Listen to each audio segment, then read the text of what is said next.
There are only a few things that can claim to be uniquely American. The sport of baseball, the iconic melodies of jazz, and one of America's most alluring commodities, bourbon.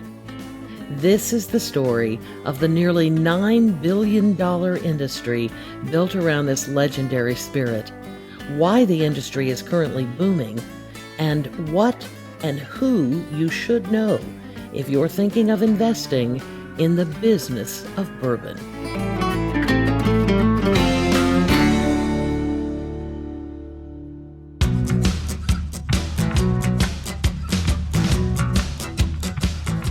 Bourbon found me, I didn't find bourbon. So I just happened to fall into it, and it worked. It's not like I was this big lover of bourbon or I had this palate that could figure out mash bills or anything like that, or that I even knew how bourbon was made. People just kept asking me to find them things, barrels or aged material or whiskey or scotch, and it just continued. I ended up helping a Bardstown Bourbon company, which is now only 4 years old. Because of that, meet all the other distillery owners and distillery principals, and just kind of morphed into what it is. And for Jeff Hopmayer, what it is today is the extremely successful Brindiamo Group, a company Jeff founded in 2012, and through which he has gained unusual access to the bourbon industry. Jeff's timing was impeccable because he got in just as bourbon was beginning an unparalleled boom.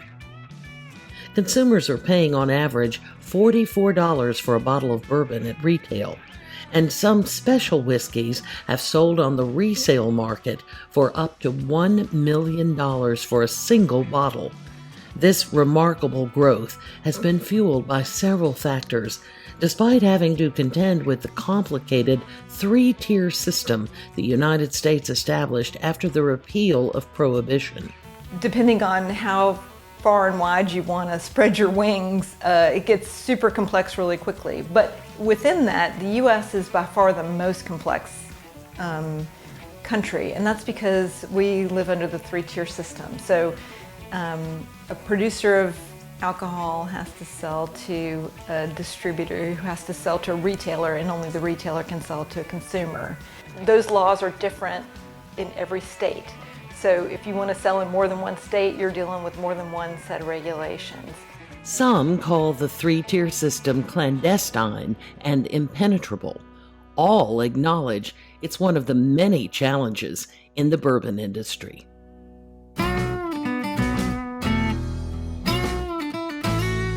While creativity and enthusiasm are in no short supply, don't think investing in bourbon is an easy process with a guarantee of success. Just like most investments, it can carry a high degree of risk. Your first love, all gaga and romantic about what the business is about. But very quickly I learned that it's a really multifaceted, complicated business. Yeah, this is an extremely complicated business, and had I truly understood how complicated it is and how difficult it would be in order to make this dream a reality, I'm not sure if I would have set out on the path. But I tell people, if you don't have deep pockets and big balls, you probably shouldn't be in this industry. This is if you have no patience, you have no business being in the bourbon business. People come in and think they can buy their way into it, and that's not really the way it really works. You can buy your way into owning barrels, you can buy your way into owning a distillery, you can buy your way into owning a brand, but it takes something more. It takes a lot of heart that you have to pour into this. Jeff was one of those guys that it was like he was a mythical figure in this industry, and I was like, who is this guy? You know, I call him a bon vivant. He's kind of that Oz figure in the industry, right? You know, so he's kind of back there behind the curtain. He's such an easy person to relate to. He's just great to be around, and Boy, in an industry of characters, he is sure one of them. Who's the guy in Pulp Fiction? They bring in the wolf to kind of fix the situation. And he is the guy behind a lot of these brands, and he's the puppet master. To know Jeff is he's not overtly cuddly like a teddy bear. He's a pretty straight shooter, and I won't say that he, sat down and held my hand and said, it's going to be okay, because that would not be Jeff at all. But what Jeff did is said, you got to follow your gut. Just do it. Do what you know how to do. He was very bullish and was always there as a resource. He's been amazing. His transparency, his honesty, and his charisma has propelled him to where he is. And I think that I would not like him to hear that part, because he'll get a bigger head, but whatever. It is the truth. He's done deals with Bacardi and Diageo, craft producers, celebrities and athletes, and all types of stakeholders, including startups. He's more than willing to share his unique experiences and access to the inner workings of the three-tier system to guide those who are considering investing in bourbon futures.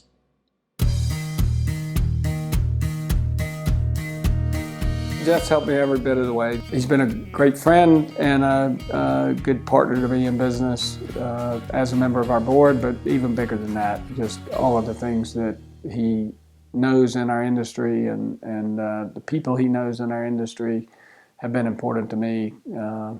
Jeff is a key player for sure in my experience. I've been with Bardstown Bourbon Company since it really was an idea. David Mendel and Dan Lin knew me from back in the day when we both had competing vodka brands. And they set out 5 years ago to create this distillery in Kentucky and rang me up and asked me if I would help them find a potential investor in the distillery. And I drove up there and met them in a construction trailer in the middle of a cornfield. And we agreed, I agreed to help them out and everything, and ended up bringing different people to the party to talk to them. And we ended up doing a transaction with Constellation, and Constellation owns a piece of Bardstown. I think that Brindiamo is both a connector and the secondary market for aged barrels. His network is really valuable, but he's also just a very thoughtful business person, and he never stops. So he has an energy that is infectious. Jeff has just been a go-to guy that he knows where to go. He knows other companies that has products that we can get. And Jeff is just very, very knowledgeable guy that is willing to help us and anybody else to make sure that the industry itself survives and strives. Mark Irwin and Ingrid and Justin and Susie, they're the team. All I do is provide them with alternative advice. The team has to manage it and make their own decision, right? I am not really active in day-to-day decisions and things like that, but there are times when they want a different opinion, and that's where I come in. Bardstown Bourbon Company is only one of many success stories in which Jeff and Brindiamo have played a role.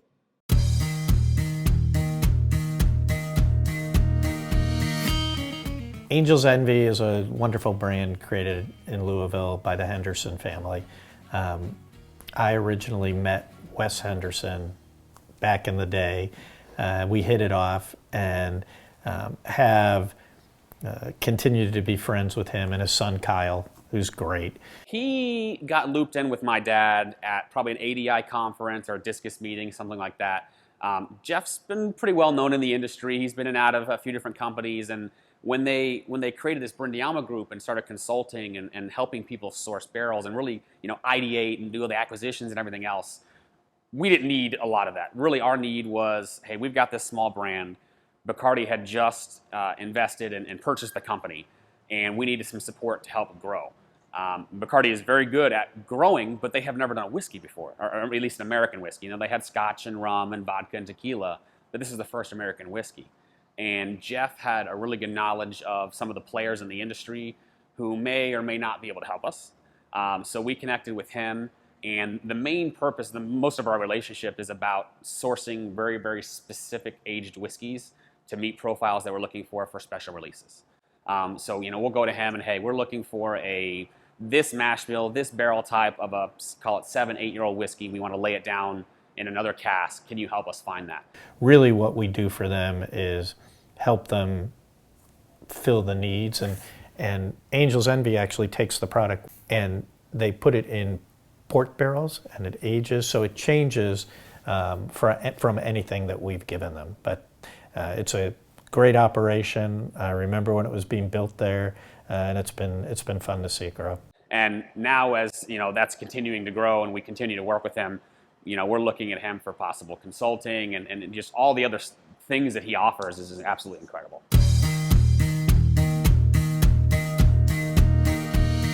I met Jeff about 4 years ago in Nashville. He had visited our distillery here in Louisville, and we had a whiskey food pairing event in Nashville. We immediately hit it off. I thought that he's so knowledgeable, very well dialed in and connected to what the industry is about. And then on top of it, we both happened to be from Chicago or lived in Chicago for a long time, so there was that synergy as well. Pavitt is another Chicago boy like me.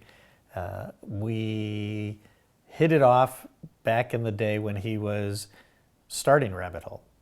He was very helpful in helping me find some personal barrels for my own collection, some of them which we now have used for Rabbit Hole. But when I started the distillery as a producer, we were able to connect because we do quite a bit of contract distillation, or at least we used to do a lot more before when we first started. So it's a combination of both as procurement of barrels, but also from a standpoint of contract distillation for other folks that want to get in the business. And he obviously manages and kind of arranges that as well. Much like anywhere else, I supply and help Pavitt source special barrels and special product for his gaps in his inventory. I probably am a consigliere for him as well, and just we bounce ideas, we bounce opportunities, lots of fun conversations. As an immigrant, to come to the States and be part of what is quintessentially American is just, honestly, it gives me goosebumps to think about it. Rabbit Hole, I'm able to leave a legacy that hopefully will be here long after I'm gone and be part of my adopted home. And it's not just a few distilleries or brands that the Brindiamo Group has assisted. They offer expertise to a variety of companies and individuals.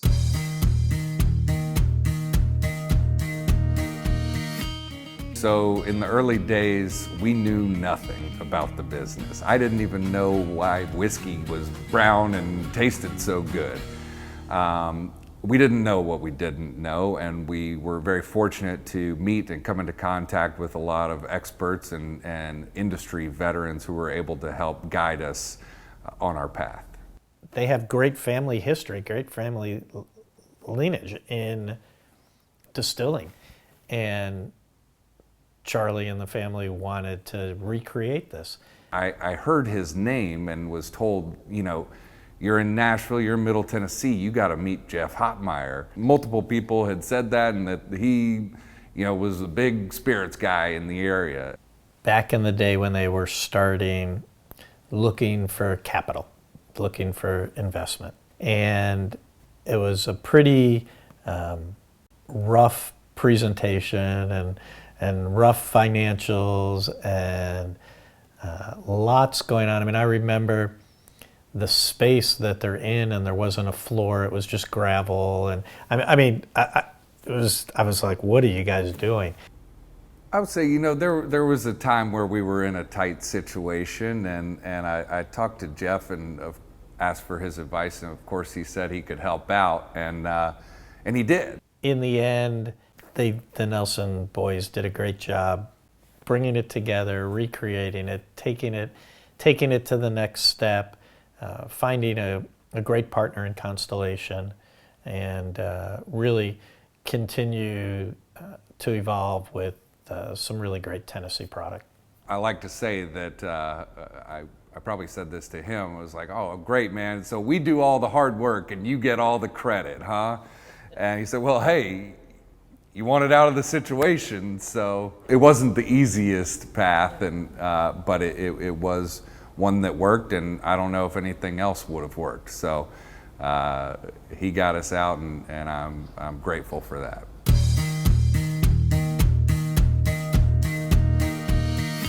Dixon Dedman is the owner of the historic Beaumont Inn near Harrodsburg, Kentucky, that boasts an award-winning restaurant as well as an acclaimed bourbon brand. Jeff helped Dixon grow his brand beyond the bluegrass state. I think one of the greatest qualities about Jeff, at least from my perspective, is that Jeff is a very, very loyal individual. Jeff has helped me both grow my brand, partner with somebody who could help me take it outside of Kentucky.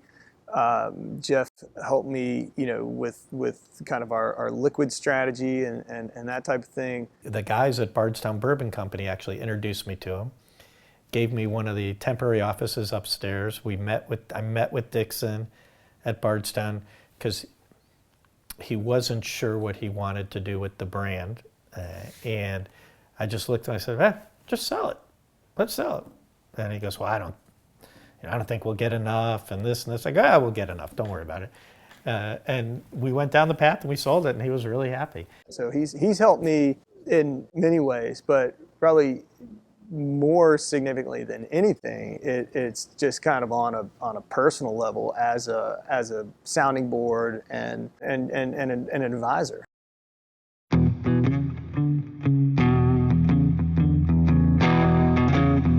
Bourbon has almost reinvented itself in the 21st century because of the passion and creativity that is truly the lifeblood of the industry today. It's no longer only about having a distinguished family legacy, although many of the newer brands can trace their lineage back several decades. But today's consumers are seeking something more. They want unique and fresh takes on this highly revered spirit. They don't want to just drink it. They want to experience bourbon. But I do like to collect whiskey and bourbon, and really, to be honest with you, I like to collect them in pairs because I like to open one and drink it, because if we only have one, we get told what's in it, and we can read reviews of what's in it, but we really never know what's in it. I do what I do for the adventure of what did the distillers put in the bottle. They're trying to do the best they can do. Well, let's go see how well they did it. And that's the chase for me. It's just spectacular. And the variety is from A to Z. Driving the current bourbon boom are a lot of creative ideas and young brands that didn't even exist 20 years ago. These success stories are a pretty good indication that the American dream, with its ingenuity and innovation, is still alive and well.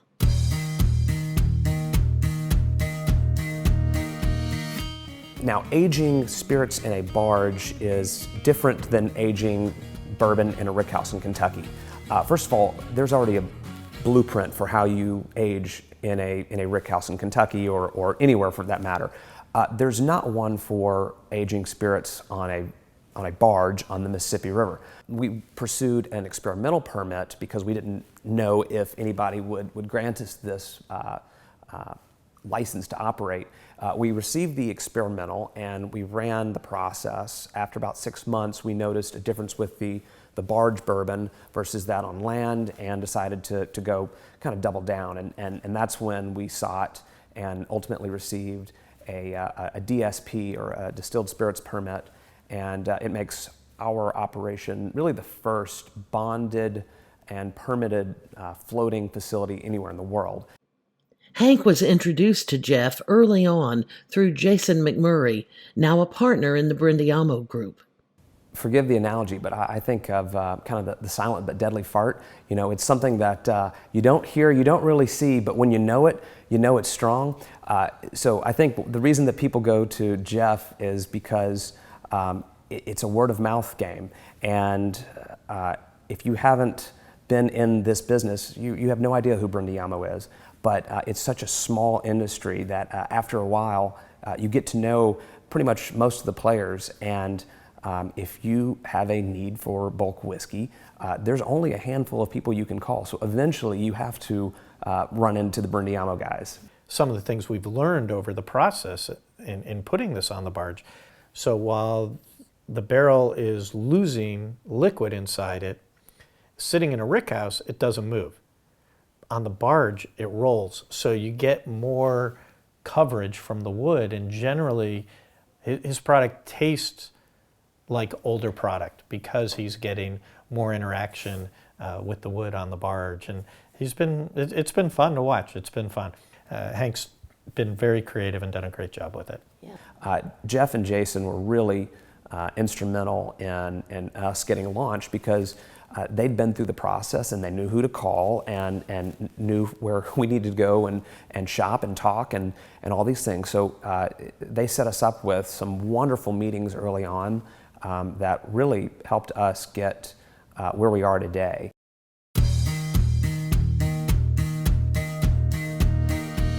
Kerry Bringle is the owner and pitmaster of one of Nashville's most successful barbecue joints, and the only pitmaster in the world to own his own spirits company.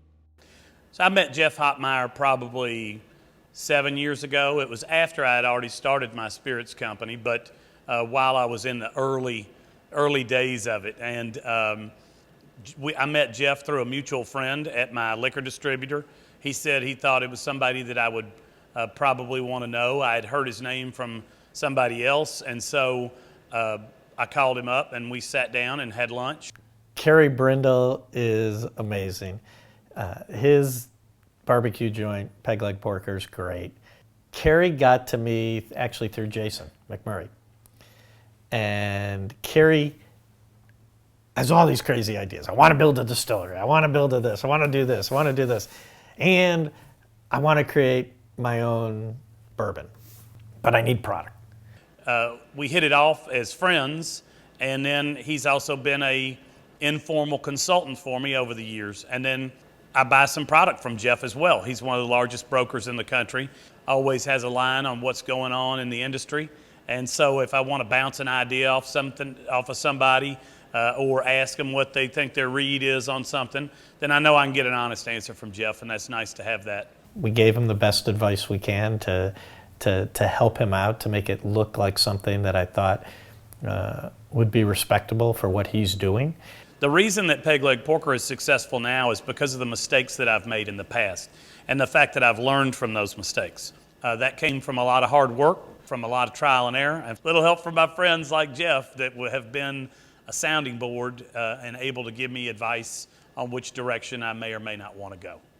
Jeff is also known for connecting people and great ideas. He approached Suzanne Phifer Pavitt, a successful Napa winery owner, about starting a new brand at Bardstown Bourbon Company that would be finished in Phifer Pavitt Cabernet barrels. I was a little bit starstruck because I'm a huge fan of Steve Nally, Hall of Fame master distiller. Just the kindest man. He's a cross between my daddy and my granddaddy, and the two of us hit it off instantly. He basically said, I know nothing about making Napa Cabernet, you know. And I said, well, that's interesting because I know nothing about making bourbon, but together we could really do something special. And that was 2016, and we said, let's do it. Let's make a bourbon together. And at the time, Bardstown was a thought. They were just getting started. We didn't have packaging, we didn't have bottling, we didn't have design, nothing. And so I'm so proud I was in through Jeff's guidance with that development from the very, very beginning. And that was the beginning of Phifer Pavitt Reserve Bourbon.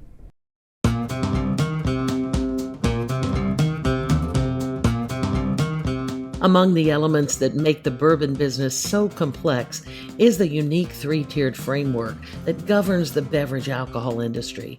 It's a system that requires a deep knowledge and understanding to access, as well as a broad network of relationships to navigate.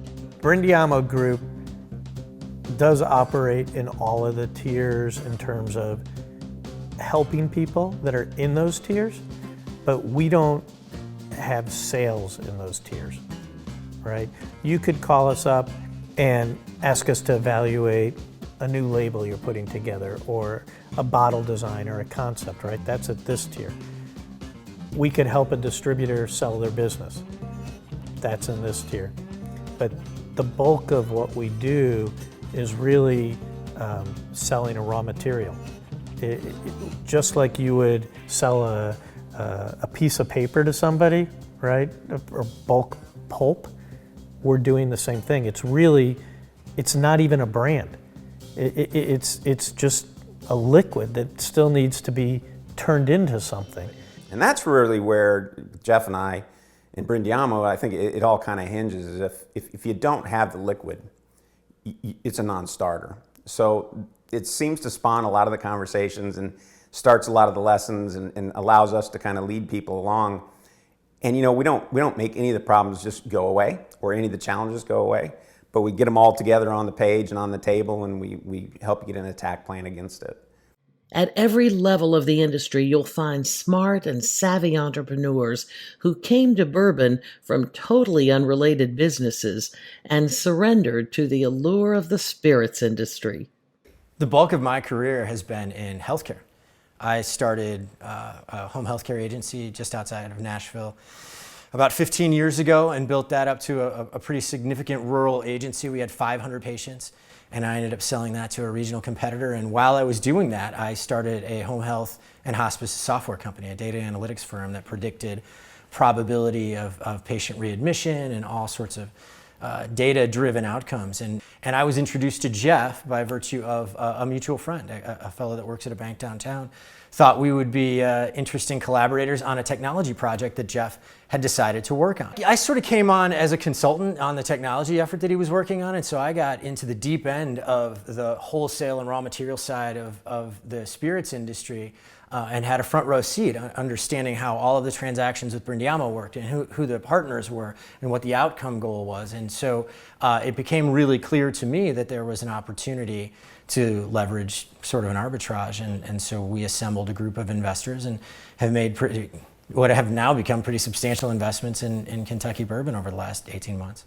Brett Moore also came from a business far from the spirits industry. Prior to owning a retail store, he sold shoes. Yes, there are a lot of women who enjoy buying shoes, and they have a ton of them. I happen to be in the men's side of the business. Men don't care about buying shoes. It is a chore. It is a have to, not a want to. Unknowingly, I didn't realize that the difference between somebody buying a product or a service that they have to buy versus buying a product that they want to buy is night and day difference. Every person that walks through that front door for us has a smile on their face and can't wait to get in there to make their purchase and potentially purchase something that they walk out with that they didn't come in to buy, but they walk out being happy that they bought and can't wait to get home and have a taste of it. Jeff Hopmayer and the Brindiamo Group are experts at guiding clients in every tier level. Sometimes Jeff even partners on projects with the friendly competition. Mark Harris and I have this great relationship that's part of that brotherhood, sisterhood thing, right? And over the years have helped each other out. Over the years, I've lost deals to him, he's lost deals to me. It's a fun, we call each other up probably daily and just talk about something, but it's a fun relationship. He's somebody in the industry that we get to work really well together.